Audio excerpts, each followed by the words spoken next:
नमस्कार दोस्तों, मेरा नाम है शशिकांत पंडित और आपका स्वागत है मूनस्टोन क्लासेस में। तो आप देख रहे हैं वीकली करंट अफेयर्स की सीरीज, जिसमें हम लोग 18th वीडियो पे आ चुके हैं, जिसमें हम लोग 19th से 25 अक्टूबर के बीच में जितने भी न्यूज़ इवेंट्स हुए हैं उनको क्वेश्चन आंसर फॉर्मेट में हम लोग डिस्कस करेंगे।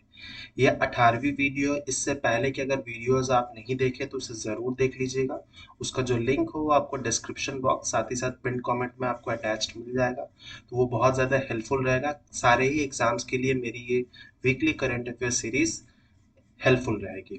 इस वीडियो को अंत तक ज़रूर देखिएगा। अगर वीडियो पसंद आए लाइक ज़रूर कीजिएगा, शेयर कीजिए एंड सब्सक्राइब नहीं किए तो सब्सक्राइब ज़रूर कर लीजिए। तो सबसे पहला क्वेश्चन देखते हैं। इस वीडियो का सबसे पहला क्वेश्चन क्या कहता है? The national carbon registry has recently been accredited as digital public good.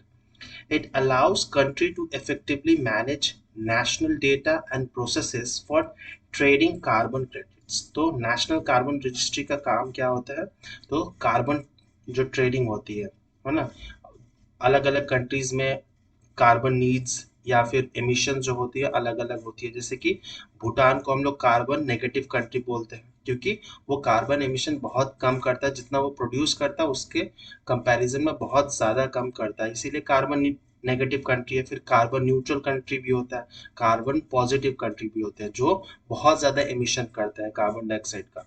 ठीक है, तो उस कार्बन ट्रेडिंग के बीच में जो कंट्रीज के बीच में या इंस्टीट्यूशंस के बीच में होती है वो कौन एक्रीडेट करता है?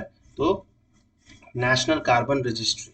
ठीक है, तो इट इज लॉन्च्ड बाय कौन सा इंस्टीट्यूशन से? Global alliance on health and pollution, inter governmental panel on climate change IPCC जो है, फिर यूनाइटेड नेशन एनवायरमेंट प्रोग्राम जिसको यूनेप भी कहा जाता है। ठीक है, and united nation development programme UNDP. ठीक है, तो इसमें सबसे सटीक आंसर कौन सा होगा? करेक्ट आंसर तो option number D is the correct answer, United Nations development programme. ठीक है, तो UNDP has developed an open source software. ठीक है, ओपन सोर्स का मतलब होता है कि कोई भी यूज कर सकता है उसका, which allows country to effectively manage national data and processes for trading carbon credits. ठीक है, the software called the National Carbon Registry has recently been accredited as digital public good. ठीक है, तो ये सॉफ्टवेयर जो ओपन सोर्स सॉफ्टवेयर है उसको digital public goods accreditation मिल चुका है।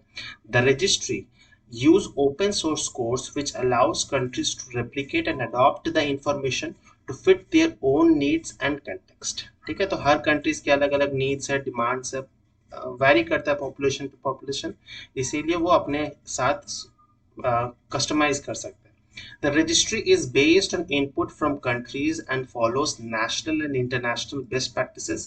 It is the result of ongoing work by Digital for Climate Working Group.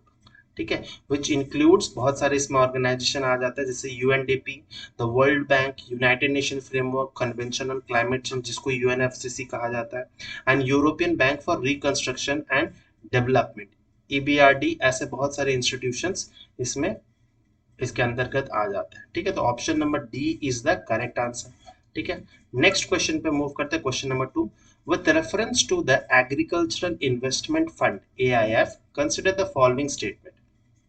Very important question है ये। It is a central sector scheme launched for a period of 10 years. ठीक है, तो ये क्या सही है स्टेटमेंट? तो हाँ, बिल्कुल सही है कि 10 ईयर्स के लिए।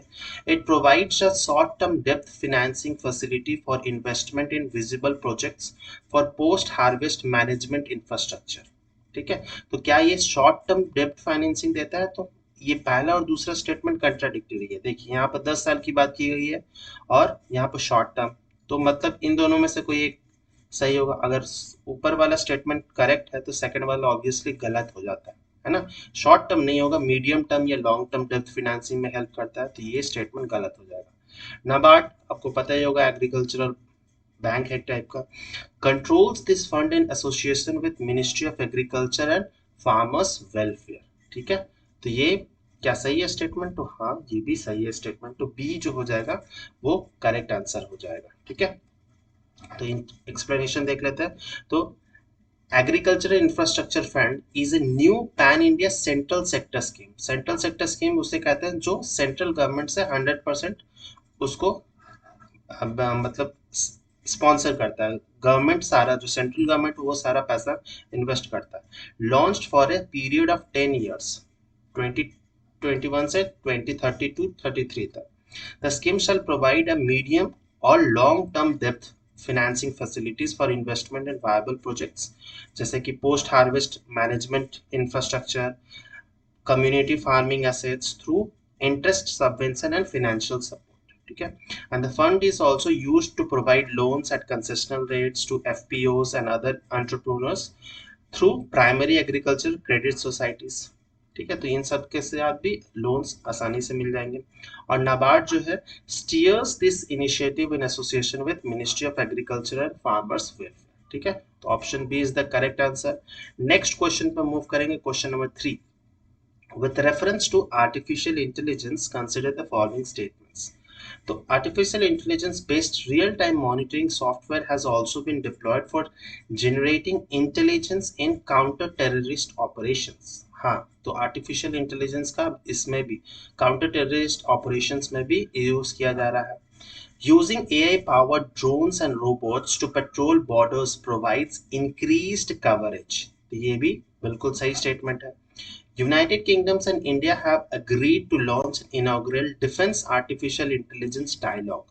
तो ये यूनाइटेड किंगडम के साथ होगा? तो नहीं, यूनाइटेड किंगडम नहीं होगा, ये यूनाइटेड स्टेट्स होगा, ठीक है। यूएसए होगा, तो ये स्टेटमेंट गलत हो जाएगा। सिर्फ दो ही स्टेटमेंट करेक्ट है, only two, that is B option is the correct answer. तो एक्सप्लेनेशन देखते हैं। The Indian army has been deploying artificial intelligence surveillance system mainly कौन से बॉर्डर्स में? तो पाकिस्तान और चाइना की भी थ्रेट सबसे ज्यादा इन्हीं दो बॉर्डर से है। तो the army has installed 140 artificial intelligence based surveillance systems, जैसे कि high resolution camera, sensor, UAV feeds, radar feeds, जो कि काम क्या करेगा? आइडेंटिफाई करेगा बॉर्डर इनकर्शंस को, मेनली पाकिस्तान से और चाइना से ही बॉर्डर इनकर्शंस होता है, और टारगेट्स को आइडेंटिफाई करने में हेल्प करेगा, ठीक है। तो जिसमें जो मैन है, सोल्जर्स है, उसको डायरेक्टली नहीं जाना पड़ेगा उस पोजीशंस पे, और जो कैजुअलिटीज होते हैं वो भी कम होंगे इससे, है ना। तो artificial intelligence with real time monitoring software has also been deployed for generating intelligence in counter terrorist operations as well. ये कहा जा रहा है कि बहुत सीनियर्स जो डिफेंस मिनिस्ट्री के ऑफिसर्स हैं वो कह रहे हैं कि आर्टिफिशियल इंटेलिजेंस जो है वह गेम चेंजर बन सकता है in logistic, informational operations, intelligence collection and analysis करने में, ठीक है। ये नहीं है कि आर्टिफिशियल इंटेलिजेंस आने के बाद में पूरा सोल्जर्स रिप्लेस हो जाएंगे, ऐसा नहीं है। अब फिलहाल आने वाले 20-25 साल में ऐसा तो कुछ नहीं है, लेकिन हाँ, इसमें इम्प्रूवमेंट आएगी। Using AI powered drones and robots to patrol border provides increased coverages and reduce the need of human interventions in dangerous situations। तो इसमें casualties बहुत कम हो जाएंगी। और यूनाइटेड स्टेट्स और यूएसए और इंडिया के बीच में एग्रीमेंट हुई है to launch an inaugural defence artificial intelligence dialogue and expand their joint cyber training as well, ठीक है। साइबर ट्रेनिंग में भी ऑब्वियसली हेल्प करेगा, क्योंकि ये फोर्थ और फिफ्थ टाइप ऑफ वॉरफेयर हो चुका है, साइबर वॉरफेयर जिसको कहते हैं। तो option B is the correct. Next question पे मूव करेंगे, question number 4, very important question है। Rafah border was in news, it connects Gaza Strip and Israel, Gaza Strip and the Mediterranean Sea, Israel and Egypt, Gaza Strip and Egypt। तो इसका सही answer होगा option number D, Gaza strip and Egypt, ठीक है। तो mainly ये map में आप देख सकते हैं कि ये जो पोर्शन है यहाँ से लेकर ये वाला पोर्शन पूरा ये गाजा स्ट्रिप है ना, लगभग 44 किलोमीटर्स के अप्रोक्सीमेटली ये लंबाई है इस गाजा स्ट्रिप की। और ये रेड शेडेड वाला पोर्शन है, वहाँ क्या हुआ, क्योंकि आपको पता ही होगा कि हमास जो है वो अटैक कर चुका है इसराइल पे, ठीक है। तो इसराइल भी रिटेलिएट कर रहा है। तो इसराइल ने ये जितना भी ये रेड शेडेड पोर्शन है उसमें कहा था कि जो हमास के या जो गाजा में लोग रहते हैं वो यहाँ से जगह खाली कर दे और नीचे के तरफ, साउथ की तरफ वो चले जाए, ठीक है। और जो गाजा मेन जो टेररिस्ट रहते हैं, हमास जो है वो मेनली ये जो गाजा का जो खान यूनिस एरिया है, ठीक है, सदर्न मोस्ट पार्ट जो है वहां पर ज्यादातर टेररिस्ट वहां से ऑपरेट करते हैं, ठीक है। तो वहां पर जाने को कह दिया गया है बाकी सिविलियंस को। और जो राफा जो बॉर्डर है, राफा बॉर्डर बेसिकली यही ये वाला पोर्शन है जो गाजा और इजिप्ट को कनेक्ट करता है। ठीक है, तो वेरी इंपॉर्टेंट ये क्वेश्चन है और इससे रिलेटेड क्वेश्चंस आने का 100% चांस है कि जो इसराइल की लोकेशन, गाजा स्ट्रिप की लोकेशंस, तो ऑब्वियसली मैप इसकी प्रैक्टिस जरूर कर लीजिएगा। ठीक है, तब पता ही होगा हमास किस तरह से अटैक किया था। तो Rafah border is the only point not controlled by Israel. ठीक है, क्योंकि ये गाजा के कोर एरियाज में आ जाता है, तो इसराइल यहाँ पर कंट्रोल अभी तक नहीं किया है। Where civilians can enter and leave Gaza by land. ठीक है, तो लैंड रूट से वो इजिप्ट के साथ कनेक्टेड है। The border connect Gaza strips and Egypt. Egypt का जो ये पार्ट है, ये सिनाई पेनिनसुला वाला पार्ट है। ठीक है, तो the demand to open it has grown as Israel prepares for possible ground invasion of Gaza। ठीक है, तो राफा बॉर्डर को ओपन करने की बात की गई है क्योंकि इसराइल बहुत ज्यादा हेवी बॉम्बिंग कर रहा है और सब नॉर्दर्न जो गाजा स्ट्रिप था वहां से सब सदर्न की तरफ बढ़ रहे हैं और बहुत लोग इजिप्ट की तरफ भाग रहे हैं या जॉर्डन की तरफ, नीबरिंग कंट्रीज की तरफ भाग रहे हैं। Restriction on the movement of persons and products to and from Gaza enforced by both Israel and Egypt have harmed Palestinians। ठीक है, तो इसराइल मेनली सबको, गाजा एक लैंडलॉक एरिया है एक तरह से, तो वो पूरी तरह से कंट्रोल करके रखता है गाजा को। ठीक है, ये जो पोर्शन है वो इसराइल पूरी तरह से इस पोर्शन को, पूरे गाजा को कंट्रोल करके रखता है। ठीक है, तो जाना आना पब्लिक का, गुड्स का आना, वो सब कुछ कट कर चुका है। तो पैलेस्टीनियंस को, जो आम नागरिक है, उनको बहुत ज्यादा इसमें दिक्कत हो रही है। ठीक है, वेरी इंपॉर्टेंट क्वेश्चन था। ऑप्शन नंबर डी इसका करेक्ट आंसर है। क्वेश्चन नंबर 5 की तरफ चलते हैं। ये भी बहुत इंपॉर्टेंट क्वेश्चन है कि with reference to the J form associated with digitalization of agriculture, consider the following statements। ठीक है, J form, it is the sale receipt of farmers agricultural produce in mandis grain market। ये बिल्कुल सही statement है। These forms are available with DigiLocker। हाँ, ये भी बिल्कुल सही स्टेटमेंट है।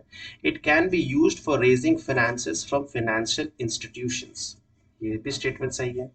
J form come with QR code and a unique number। ये भी चारों ही स्टेटमेंट जो है वो करेक्ट है, तो ऑप्शन डी जो है वो करेक्ट हो जाएगा। तो जे फॉर्म पहले के टाइम में जब डिजिटलाइजेशन नहीं हुआ था तो कुछ इस तरह से जे फॉर्म इस तरह से पेन पेपर पे लिखा जाता था मेनली। ठीक है, अब इसका डिजिटलाइजेशन हो गया, वेरी हेल्पफुल है फार्मर्स के लिए। पहले एक ये क्या है, जे फॉर्म बेसिकली एक सेल रिसिप्ट है। हमने किसी एग्रीकल्चर जो फार्मर्स है कुछ भी बेचते हैं तो उनको एक रिसिप्ट मिलता है कि इतना माल बिका है, इतने रेट पे बिका है, किसको बिका है, कहाँ बिका है, किस दिन बिका है, सब कुछ इसमें लिखा होता था। तो उसी को डिजिटलाइजेशन कर दिया गया। तो J form is a sale receipt of farmers agriculture produced in mandi. ठीक है, ग्रेन मार्केट में। These forms were earlier used manually by earthias। ठीक है, earthias जो होते हैं वो कमीशन एजेंट, बेसिकली जो नॉर्दर्न पार्ट ऑफ इंडिया में ज्यादातर ये टर्म्स यूज किया जाता है। बिचौलियस जो होते हैं जो मंडी के एक टाइप ऑफ कंट्रोल करते हैं एक मंडी को। ठीक है, majority of farmers sell their crops such agents only. ठीक है, तो एक टाइप ऑफ एग्रीकल्चरल एजेंसी है। ठीक है, तो इन पर डिपेंडेंसी कम हो सके इसीलिए ऐसा किया गया है। The digitisation J form help in keeping clear records of the crops sold, income received in lieu of that। It will save their time as well as ensuring that they do not need to run Arthias to get copies of their sale। ठीक है, तो Arthias के पीछे नहीं भागना पड़ेगा। If any farmer changes its WhatsApp number, तो they can see the J form in the DigiLocker। ठीक है, which are legally at par of the original physical document under the rule 9A of the information technology rules of 2016। ऐसा rule बिल्कुल है कि आपके पास अगर कोई डॉक्यूमेंट डिजी लॉकर में प्रेजेंट है तो एज हार्ड कॉपी के रिस्पेक्ट में उसे भी प्रूफ माना जाएगा। ठीक है, और अगर ऐसा कोई नहीं इनकार नहीं किया जा सकता, जैसे आपके पास ड्राइविंग लाइसेंस नहीं है हार्ड कॉपी में, तो आप डिजी लॉकर में अगर सेव करके रखे हैं डिजिटल फॉर्म में, सॉफ्ट कॉपी फॉर्म में, तो उससे भी वो चल सकता है। तो उसी तरह से ये भी सिस्टम है। The J form can be used for raising finance from financial institutions, IT weavers, subsidy claims, farmer insurance, सब कुछ किया जा सकता है। This is not only a farmer friendly service but it will help their families, the state and the government itself। ठीक है। जे form के साथ साथ क्यूआर कोड और यूनिक नंबर भी आ जाता है कि ताकि पेमेंट होना, लेन देन होना ज्यादा इजी हो सके। ठीक है, तो option D is the correct answer. Very important question था। नेक्स्ट क्वेश्चन नंबर 6 देखते हैं। With reference to the invasive alien species consider the following statement. It is the major factor behind the extinction of global animals and plants. तो हाँ, बिल्कुल सही statement है। Invasive मतलब जो जो कि जो नेटिव स्पीसीज है, जो इंडिजिनस स्पीसीज है, उसको हार्म करता है। ठीक है, उसी को मेनली कहा जाता है। The majority of the impact of biological invasions on native species are positive. नहीं, मेजॉरिटी पॉजिटिव नहीं होता है, मेजॉरिटी नेगेटिव ही होगा। ठीक है, तो ये स्टेटमेंट गलत हो जाएगा। Water hyacinth is the world's most widespread invasive alien species on land. तो ये भी स्टेटमेंट बिल्कुल सही है। फोटो मैंने लगा दिया हूँ। इसी को वाटर हेसिन को कहा जाता है Bengal of terror of Bengal. ठीक है, तो दो स्टेटमेंट करेक्ट है, तो ऑप्शन बी जो है वो करेक्ट हो जाएगा। एक्सप्लेनेशन देखते हैं। तो बेसिकली एक रिपोर्ट आई थी, assessment report of invasive alien species and their control के ऊपर में, जिसमें कहा गया है, किसने पब्लिश किया, तो inter governmental platform on biodiversity and ecosystem services, जिसमें कहा गया कि 37,000 से भी ज्यादा एलियन स्पीसीज है of both plants and animals as well. ठीक है, प्लांट्स एंड एनिमल्स दोनों की बात की जा रही है, उसमें इंसेक्ट्स वगैरह सब कुछ आ जाएंगे। The reports has noted that number of alien species has been rising continuously for centuries in all regions। तो इन्वेसिव स्पीसीज का राइज हो रहा हर रीजन में, but are now increasing at unprecedented rates with increased human travel, trade and expansion of the global economy. क्योंकि अब globalisation का दौर है, सब कंट्री एक दूसरे के साथ ट्रेड हो रहा है, तो ये एक्सीडेंटल भी हो सकता है। जो इन्वेसिव स्पीसीज का आना एक्सीडेंटल भी होता है, और साथ ही साथ में ये जानबूझकर भी किया जाता है। ठीक है, तो about 6% of the alien plants, 22% of alien invertebrates जो insects होते हैं, 14% of alien vertebrates, 11% of alien microbes are known to be invasive। ठीक है, तो ये रिपोर्ट में कहा गया। फिर 80% ऑफ द डॉक्यूमेंटेड इम्पैक्ट जो होते हैं वो नेगेटिव होते हैं, मेजॉरिटी। ठीक है, और जैसे कि वाटर हैसिन जो टेरर ऑफ बंगाल, मेनली जलकुंभी, वो सबसे ज्यादा वाइड स्प्रेड इन्वेसिव स्पीसीज है। उसके साथ ही साथ लंटाना एक श्रब है, फ्लावरिंग श्रब है, फूल होते हैं उसके, लंटाना कैमेरा नाम है पूरा, वो भी एक बहुत ज्यादा ही वाइड स्प्रेड है आफ्टर वाटर हैसिन। फिर इन दोनों के बाद आ जाता है एनिमल्स में ब्लैक रैट्स, मेनली रैट्स जो है वो भी बहुत ज्यादा इन्वेसिव एनिमल्स में कैटेगरी में आ जाएंगे। ठीक है, तो option number B is the correct answer. Very important question था ये। नेक्स्ट क्वेश्चन की तरफ मूव करेंगे। Question number 7, with reference to the Kokborok language consider the following statement. It was first recognised as the official state language of Sikkim in 1979। तो नहीं, कॉकबोरोक language Sikkim का नहीं है, ये त्रिपुरा का। और भी बहुत सारे नॉर्थ ईस्टर्न स्टेट में कहा जाता है, लेकिन ऑफिशियल लैंग्वेज जो है वो त्रिपुरा का है। ठीक है, the Borok is the branch of Boro people of Assam belonging to the Sino-Tibetan linguistic group and racially Mongoloids। हाँ, ये स्टेटमेंट बिल्कुल सही। ठीक है, तो करेक्ट कौन सा स्टेटमेंट है, तो टू ओनली जो है, option number B is the correct answer. ठीक है, तो एक्सप्लेनेशन देखते हैं। तो कोकबोरोक जो है रिकॉग्नाइज किया गया official language of the state as per the 3 language policy, है ना। तो जो न्यू एजुकेशन पॉलिसी थी उसमें एम्फोसिस दिया गया था 3 लैंग्वेज पॉलिसी पे।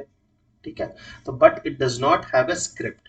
ठीक है, तो कोकबोरोक लैंग्वेज का खुद का स्क्रिप्ट नहीं होता है, जैसे कि हिंदी का देवनागरी है ना, और जो पंजाबी में होता है सिखिज्म में वो गुरुमुखी होती है स्क्रिप्ट, लेकिन इसका खुद का स्क्रिप्ट नहीं है। बंगाली और रोमन इंग्लिश जो होती है वही इसके स्क्रिप्ट है कोकबोरोक की, और mostly been used in writing Kokborok. ठीक है, और ये BJP first came to power in 2018, there has been a push to introduce Devanagari for it. ठीक है, तो बीजेपी चाहता था कि हिंदी पे किया जाए, देवनागरी स्क्रिप्ट पे, तो ऐसा कुछ हुआ नहीं है अभी तक। Kokborok was first recognized as the official state language of Tripura in 1979। ठीक है, जब उस समय त्रिपुरा में लेफ्ट गवर्नमेंट थी, सीपीआईएम की गवर्नमेंट हुआ करती थी। ठीक है, द बोरोक्स और the Tripuris are the branch of Boro people of Assam belonging to the Sino-Tibetan linguistic group and racially Mongoloids। ठीक है। और द बोरोक और the Tripuris not only live in Tripura, बहुत नॉर्थ ईस्टर्न स्टेट्स में भी रहते हैं। फिर पिथौरागढ़ इन उत्तरांचल, फिर नेबरिंग कंट्रीज जैसे बांग्लादेश, म्यांमार, नेपाल, भूटान में भी आपको बोरोक पीपल्स मिल जाएंगे। ठीक है, तो option number B is the correct answer. Next question पे मूव करेंगे, question number 8। With reference to the Nataraj statue at Bharat Mandapam, consider the following statements. It is the tallest statue of Lord Shiva's dancing form in the world. ठीक है, तो ये बिल्कुल सही statement है। हाँ, ये सबसे ऊंचा स्टैचू है ऑफ नटराज स्टैचू में भी। The statue is a panchdhatu 5 metal alloy piece of art. नहीं, ये पंचधातु नहीं है, पंचधातु से ज्यादा से अष्ट धातु से बना हुआ है। The design draws inspiration only from the Thillai Nataraja temple in Chidambaram. ठीक है, तो ओनली ऑब्वियसली ओनली नहीं होगा, और भी से इंस्पिरेशन उसको मिल चुके हैं, तो ये भी स्टेटमेंट गलत है।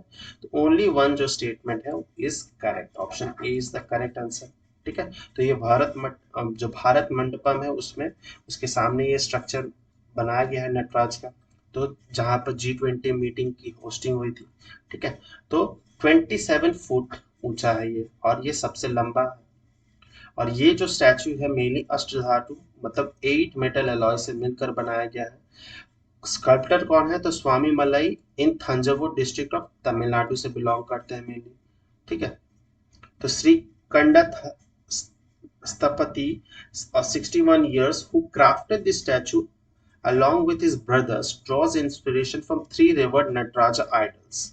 पहला जो था थिलाई नटराज टेम्पल इन चिदम्बरम, ये तो ऑब्वियसली सही है। फिर Uma Maheshwar temple in Connery Rajapuram, ठीक है, एंड बृहदेश्वरा टेम्पल जो कि एक यूनेस्को हेरिटेज साइट है जो थंजावुर। तो ये मेनली 3 टेम्पल से मेनली ये इंस्पिरेशन मिला गया।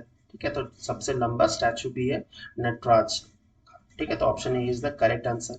नेक्स्ट क्वेश्चन पे मूव करेंगे, question number 9। Consider the following statement, very important question है। It is a pyrophoric that ignites when exposed to oxygen. ठीक है, तो बिल्कुल सही स्टेटमेंट, मतलब हमें आइडेंटिफाई करना है। ठीक है, it produces light smoke as well as intense 815 degree Celsius heat. It emits a distinct garlic-like odor. It is dispersed in artillery shells, bombs, and rockets. The above mentioned statement refers to aluminium, white phosphorus, zinc oxide, titanium. तो ये किसके लिए कहा गया? तो ये basically white phosphorus के लिए कहा गया। वेरी वेरी डेंजरस होता है, और ये मेनली केमिकल वॉरफेयर की कैटेगरी में ही आ जाता है। ठीक है, तो एमनेस्टी इंटरनेशनल और ह्यूमन राइट वॉच, जो 2 प्रोमिनेंट ह्यूमन राइट ऑर्गेनाइजेशन है, have charged the Israel Defense Forces with violating international humanitarian law। ठीक है, लेकिन इसराइल को कोई फर्क ही नहीं पड़ता है, क्योंकि हमास ने अटैक किया है, तो इसराइल कुछ भी करके उसको रोकना चाहेगा या पूरा खत्म करना चाहेगा। तो which specifies the obligation of states and non-state actors in armed conflict by using white phosphorus munition in Gaza and Lebanon।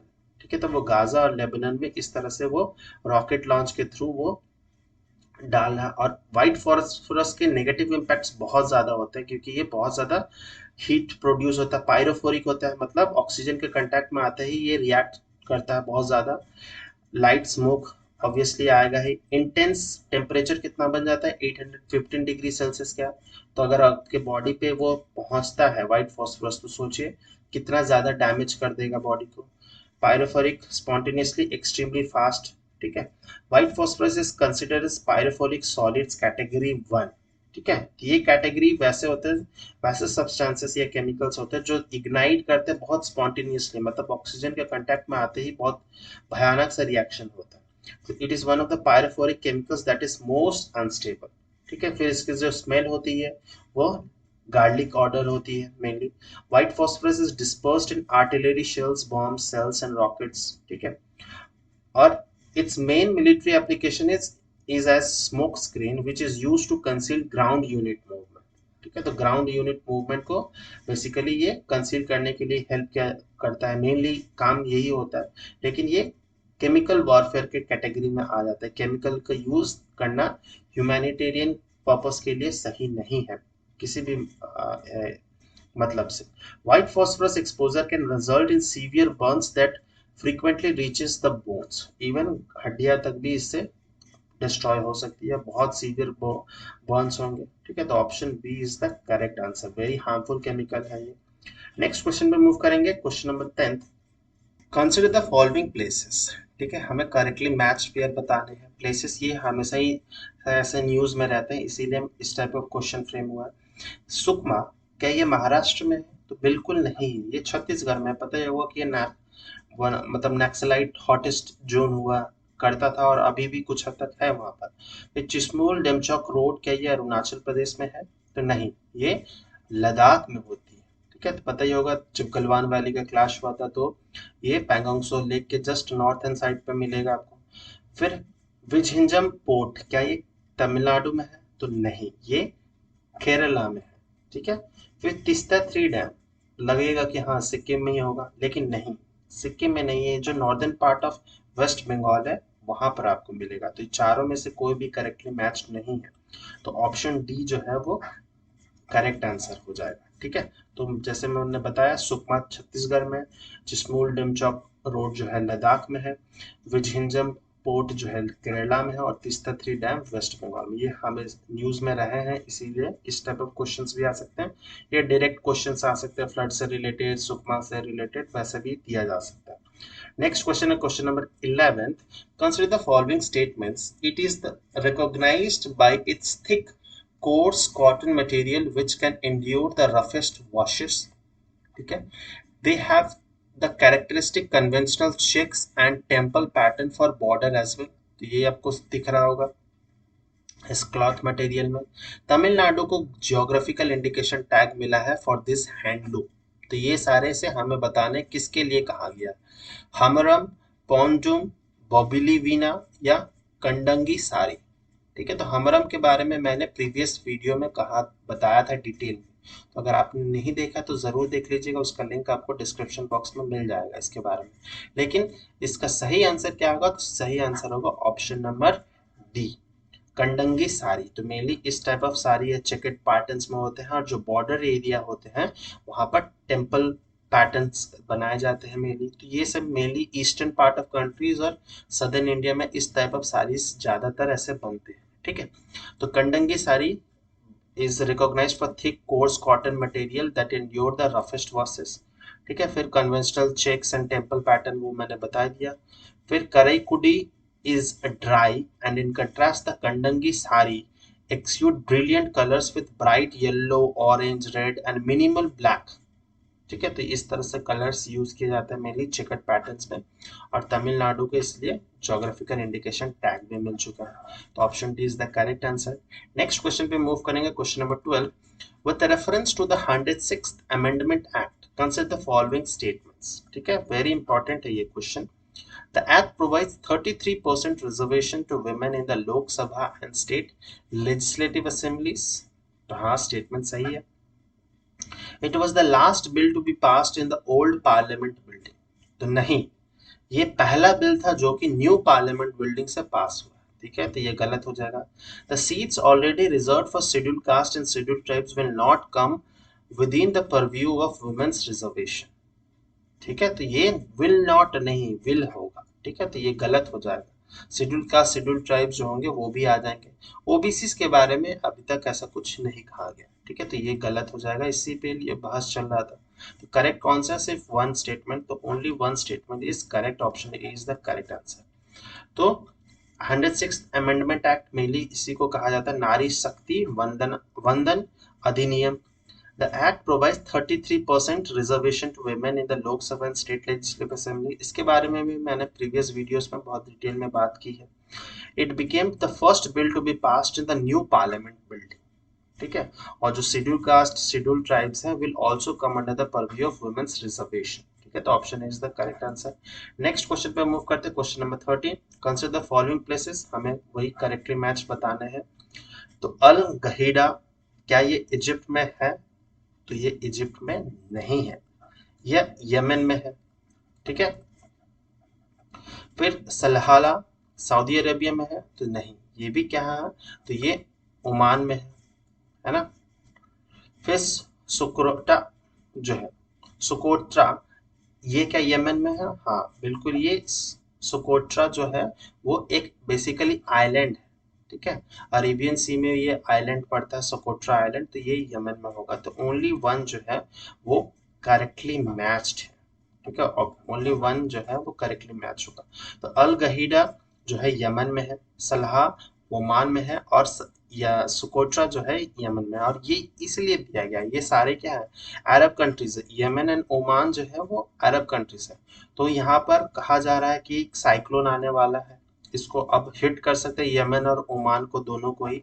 तो वो जगह जो है, साइक्लोन कौन सा है, तो साइक्लोन तेज, ठीक है, साइक्लोन तेज। तो इसीलिए ये क्वेश्चन फ्रेम हुआ है, ठीक है। तो option A is the correct answer. Next question देखते हैं, question number 14। The Amazon rain forest was in the news due to powerful drought made worse by global warming and deforestation. Consider the following countries: French Guiana, Brazil, Ecuador, Peru, Chile. How many of the countries given above are the part of Amazon rainforest? तो Amazon rainforest के कौन कौन से country part है? तो आप इस map में अच्छे से देख पा रहे होंगे कि जो ग्रीन वाला शेडेड पोर्शन है वही मेनली Amazon rainforest उन्हीं कंट्रीज में है। तो इसमें चिली में तो होगा नहीं, ठीक है, चिली में ये प्रेजेंट नहीं है। तो कौन कौन से में है? फ्रेंच गियाना, ब्राजील, ठीक है, इक्वाडोर एंड पेरू, ठीक है। तो इन चारों में ही मिलेगा, चिली जो होगा वो नहीं होगा। तो option number only 4, that is option C is the correct answer, ठीक है। तो आपको पता ही होगा अमेज़न रेन फॉरेस्ट जो है वो one of the largest rain forest है, और वहां से भी सबसे लार्जेस्ट रिवर भी बहता है, अमेज़न रेन जो अमेज़न रिवर है, ठीक है। और ये मेनली नॉर्थ साउथ अमेरिका में है। 1/5 of the world's fresh water runs through the Amazon rain forest, ठीक है, लार्जेस्ट है ना। द ड्रॉट हैज फुल्ड, क्योंकि बहुत ज्यादा क्या हो रहा है वहां पर, डिफॉरेस्टेशन भी हो रहा है, मैन मेड डिफॉरेस्टेशन हो रहा है, और क्लाइमेट चेंज का प्रभाव तो पड़ ही रहा है, ग्लोबल टेम्परेचर बढ़ रहा है, ठीक है। तो उसके कारण ड्रॉट हो रहा है, ठीक है। तो अगर पत्ते होते, टहनी वहनी सूख जाएंगे तो ऑब्वियसली वाइल्ड फायर्स होने के चांसेस भी बहुत होते हैं, ठीक है। तो वाइल्ड फायर्स हो रहे हैं जो कि that has made air unsafe for the millions of people, ठीक है। फिर world's largest and most biodiverse rain forest इसे कहा जाता है, लंग्स ऑफ द प्लैनेट कहा जाता है। लेकिन ये ड्विंडल हो रहा है, उसका जो फॉरेस्ट एरिया है वो धीरे धीरे सिकुड़ता जा रहा है। Is undergoing transformation from humid, वहाँ का ह्यूमिड इकोसिस्टम होना चाहिए, लेकिन ये धीरे धीरे इतना ज्यादा हीट हो जा रहा है, टेम्परेचर बढ़ जा रहा है, पॉल्यूशन हो रहा है, एटमोस्फेरिक पॉल्यूशन, इन सब कारण के कारण ये इसके साइज जो है बहुत कम हो जा रही है। तो अमेज़न रेन फॉरेस्ट कौन कौन से कंट्रीज में है? तो mainly Brazil, Bolivia, Peru, Ecuador, Colombia, Venezuela, Guyana, Suriname and French Guiana, ठीक है। तो फ्रेंच गुयाना जो है फ्रेंच की एक ओवरसी टेरिटरी है मेनली, ठीक है। तो option C is the correct answer. Next question पे मूव करेंगे, question number 15। With reference to the regional rapid transport transit system consider the following statement. RRTS के बारे में वेरी वेरी इंपॉर्टेंट क्वेश्चन है इसको। The RITS is an integrated mass transit network which aims to ensure balanced and sustainable urban development. हाँ, इसकी बात की गई है। The Ministry of Railway is mandated with implementing the RRTS projects across the National Capital Region. तो Ministry of Railway का इसमें as such कोई काम नहीं है डायरेक्टली, तो ये गलत हो जाएगा। RRTS trains are designed to run at a speed up to 180 kilometre per our, ठीक है। तो टॉप स्पीड जो होगी 180 किलोमीटर, करेक्ट स्टेटमेंट। तो दो स्टेटमेंट जो है करेक्ट है, तो ओनली 2 जो होगा उसका सही आंसर होगा। तो एक्सप्लेनेशन देखते हैं। Recently prime minister Narendra Modi ने ये लॉन्च किया है, regional rapid transit system, India's first mass rapid systems dedicated to regional connectivity, ठीक है। तो ये आरआरटीएस मेनली है क्या? तो RRTS is integrated mass transit network with semi high speed rail, very important term है, हाई स्पीड नहीं, semi high speed. High speed तो वो होंगे जो 250 किलोमीटर या उससे ज्यादा स्पीड में दौड़ते होंगे ट्रेन, जो कि कनेक्ट करेगा, जो हॉट कनेक्ट जो करेगा मेनली जो दिल्ली के आसपास जो रीजन है, नेशनल कैपिटल रीजन जो है, उसको मेनली कनेक्ट करेगा for urban development, balanced and sustainable urban development के लिए। तो नेशनल कैपिटल रीजन एनसीआर वाले रीजन में ट्रांसपोर्ट जो NCRTC national capital region transport corporation जो कि एक जॉइंट वेंचर है company between the central government and the governments of Delhi, Haryana, Rajasthan, Uttar Pradesh. तो इन सब नेबरिंग स्टेट्स के जो है मेन मेन सेंटर पॉइंट से वो कनेक्ट करे किया जाएगा। और इसी को आरआईटीएस को ही नमो भारत भी कहा जाता है। ठीक है, तो एक दूसरा नाम है, तो कंफ्यूज मत होइएगा, दोनों ही सेम थिंग है। और ये जो है सब किसके अंतर्गत हो रहा है, तो ministry of housing and urban affairs के अंदर हो रहा है। ठीक है, इसीलिए आप इसमें हरदीप सिंह पुरी जो मिनिस्टर है इसके उसको उनको आप देख सकते हैं। फिर इस फिगर में आपको इसमें आपको बहुत एग्जैक्टली नजर आ जाएगा कि टॉप स्पीड कितनी है, फास्टर देन मेट्रो, मेट्रो से ज्यादा तेज चलेगी, और more frequent than train, train से ज्यादा फ्रीक्वेंसी होगी। ठीक है, average speed 100 kilometre per hour के आसपास होगी। और ये मेनली अभी जो लॉन्च किया गया है वो दिल्ली से मेरठ वाले एरिया में कनेक्ट करने के लिए दिया गया है। तो जहाँ पर पहले 4 घंटा 5 घंटा लग जाता था किसी को अगर दिल्ली से मेरठ जाना होता था, अब उसके बजाय इसमें क्या 1 घंटा 55 मिनट में भी आराम से आरआरटीएस से पहुंचा जा सकता है। तो टाइम की बचत होगी। फिर स्पेस भी बहुत सही रहेगा, मॉडर्न फैसिलिटीज भी होंगे।